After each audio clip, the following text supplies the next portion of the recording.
I'm Matt Elman, and you're listening to the Complete Confidence with Cambridge podcast. We've got lots of useful tips and tricks to help you plan your school year as you prepare your learners for their Cambridge English qualifications. Whether you've been teaching exam classes for years or just at the start of your teaching career, come along with us. We'll help you unpack the English language exam journey using our own real-life experience and easy-to-follow examples from the exam preparation course Complete. So, let's get started. Today's episode is brought to you by Olha Madalis. Olha has taught in the UK, Greece, Hong Kong and Venezuela. She's a freelance author, materials designer, consultant and teacher trainer, and her main focus is on understanding and motivating learners. Hello and welcome to my podcast. Today I'm going to be talking about a genre approach to reading and writing. I can hear you saying, what is genre and why is it useful to know about this? Well, let me tell you something very interesting. Did you know that there are only really 3 kinds of texts? What do you think they are? The first one is the type of text that is a narrative, that is about engaging or entertaining someone. The second kind of text is the informative text, an email, a message, a book telling you about animals in Africa, for example. And the third kind is evaluating, so an article or a report. And this is very useful to know for our students because these genres are very specific and they have common features. And these common features will really help students to recognise what kind of texts they are reading or even listening to, and also to produce these kind of texts. So what they need to know about a text is what is its purpose? Why are you writing it? Why are you reading it? What are the stages? And what kind of grammar and vocabulary typically go with this kind of text? So, for example, a story. And this is a very common thing that students have to write in exams. So why do we write a story? Well, the main purpose of a story could be to entertain and to give an opinion about something as well.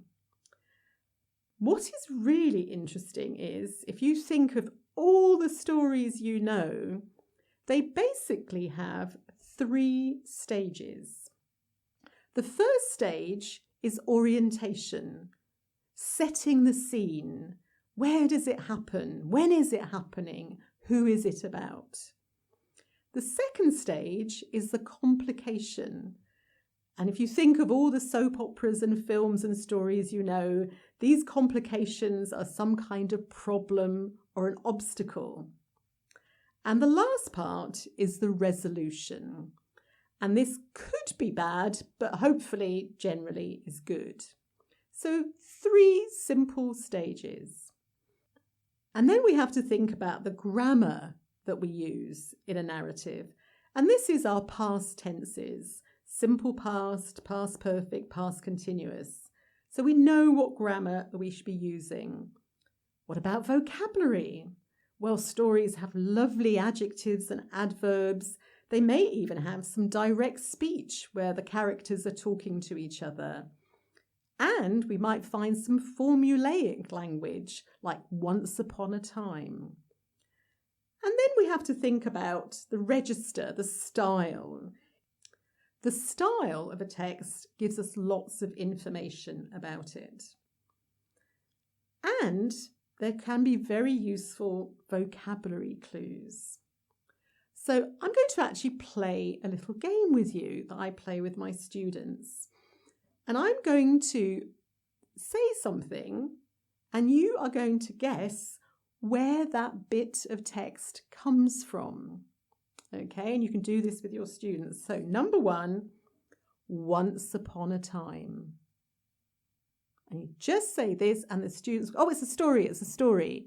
So we are using that knowledge of the formulaic language to recognize the kind of text. What about, I regret to inform you? Well, what kind of text does that come from? Well, it sounds very formal, doesn't it? Do you think somebody would say it or write it? So we're tuning our students into the type of language that they will come across in the course book, in the real world, and in exams.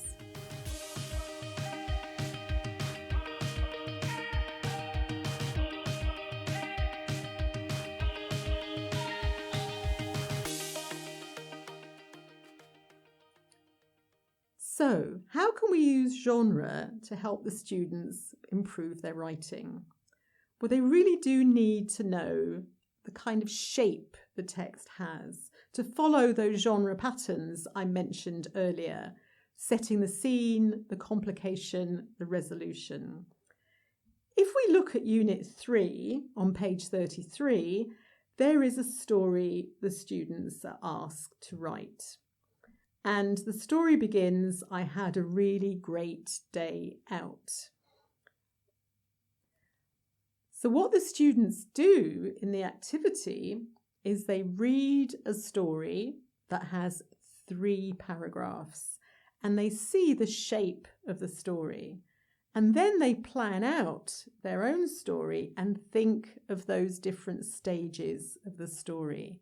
And that is really good because they will end up with a really nice little story that isn't just leading nowhere. Also, looking at a composition title, an essay title, what kind of text is this? So what is the grammar that I need to use? So if it's a story, I need to switch on the part of my brain that can use past tenses. Is it an email? What kind of language do I need here? Maybe I need functions. So it's a very useful thing for students to do. But I must point out here before I move on that one very important thing about writing is purpose. Why are students writing? Writing needs a context. So in an exam, they really need to read the question carefully. What kind of writing is it? And the exam makes it very clear if it's an article, an email, or a story. So they have to try and imagine the reader. Why is the reader reading this? What kind of information do they get out of this text?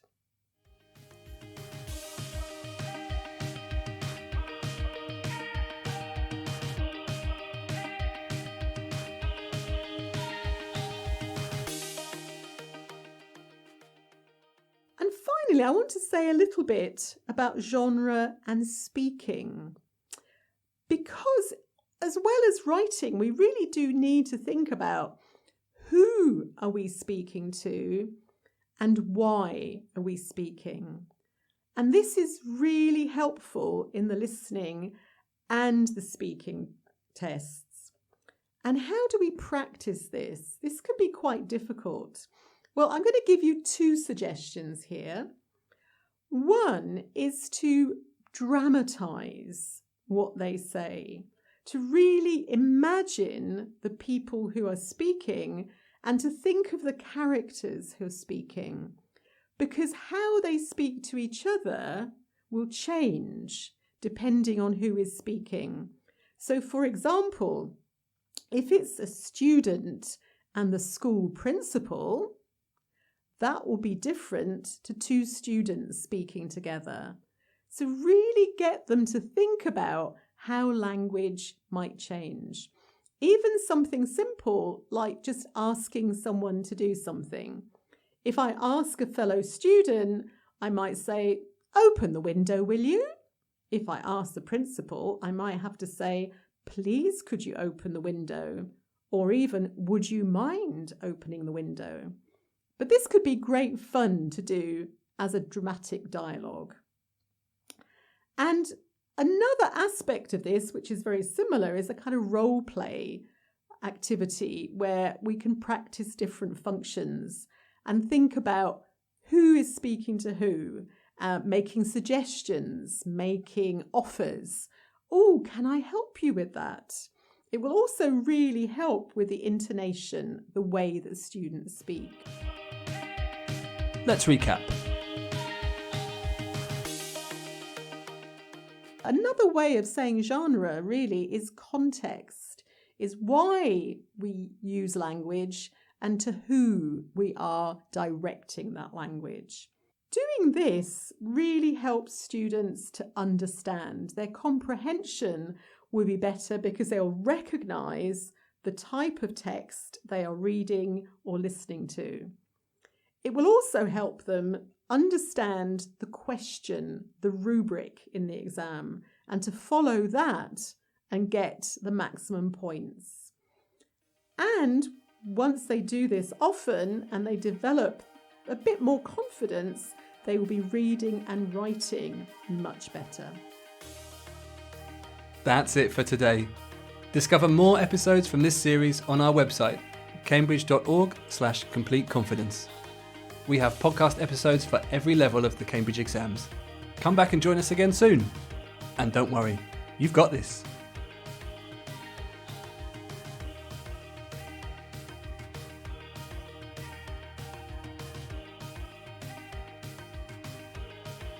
You've been listening to the Complete Confidence with Cambridge podcast, brought to you by Cambridge University Press and Assessment.